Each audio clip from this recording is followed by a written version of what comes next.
Robert Mugabe is facing his biggest political challenge in almost 2 decades as opposition to his authoritarian 37-year rule over Zimbabwe gathers strength around the vice president he fired this week.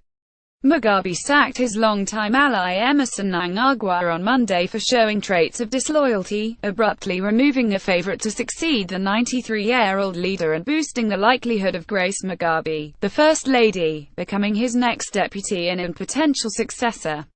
A close ally said on Wednesday that Mnangagwa had fled assassins for a safe place and would arrive in neighboring South Africa later this week. Mnangagwa, who fought alongside Mugabe in a guerrilla war and went on to become a feared security chief, said he had been vilified beyond measure and was being hounded by minnows who have no liberation credentials. "I will return to Zimbabwe to lead you," Mnangagwa said in a statement.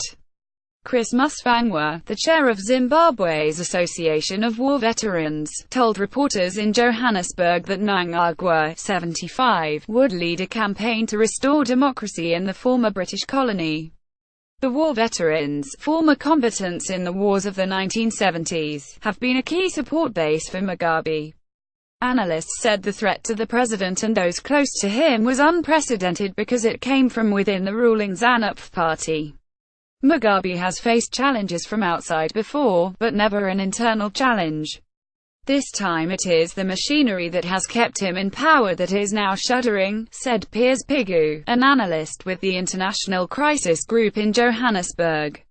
Mugabe supporters at his party headquarters on Wednesday photographed Jekson Yikes and Art Getty images. Tensions were already rising in Zimbabwe amid a deteriorating economy and the vicious struggle around Mugabe's succession.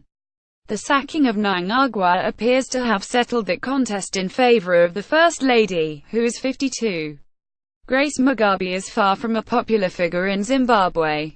Her image has suffered after an alleged assault on a model she had found in the company of her sons in a luxury apartment in Johannesburg in September.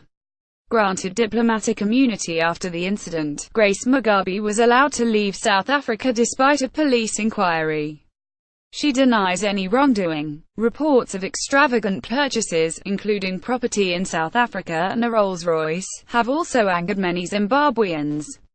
Pictures of one of the First Lady's sons apparently pouring most of a bottle of champagne over a luxury worth tens of thousands of dollars in a nightclub were shared widely on social media this week.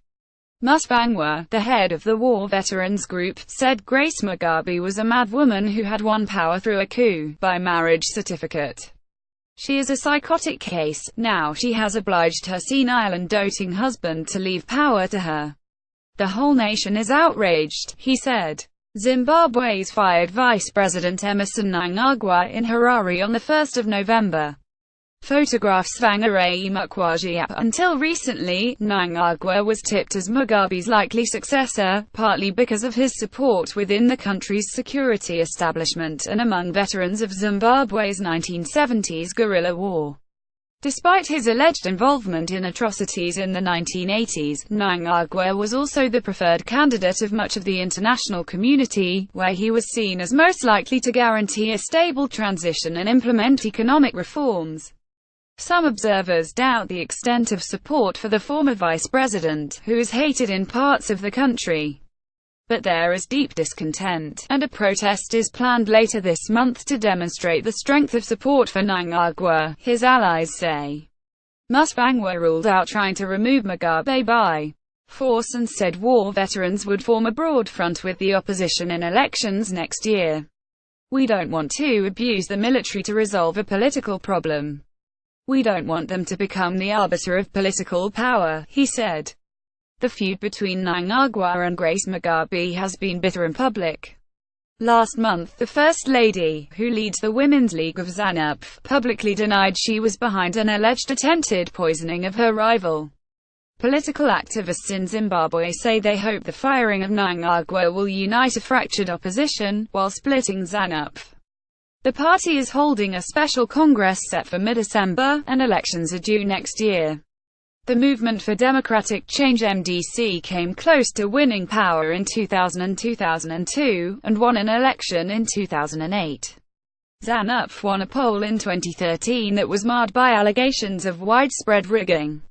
MDC activists said on Wednesday they were confident of winning any free and fair poll. Pigu, the analyst, said Mugabe's brinkmanship may have backfired, but he still has a lot of cards up his sleeve. Fears of the return of hyperinflation have led to panic buying and rocketing prices in Zimbabwe, while confidence in the parallel bond note currency, launched by the government nearly a year ago, has collapsed. Mnangagwa was appointed vice president in 2014, taking over from Joyce Mugabe, who was axed after Grace Mugabe launched a campaign accusing her of plotting to topple the president.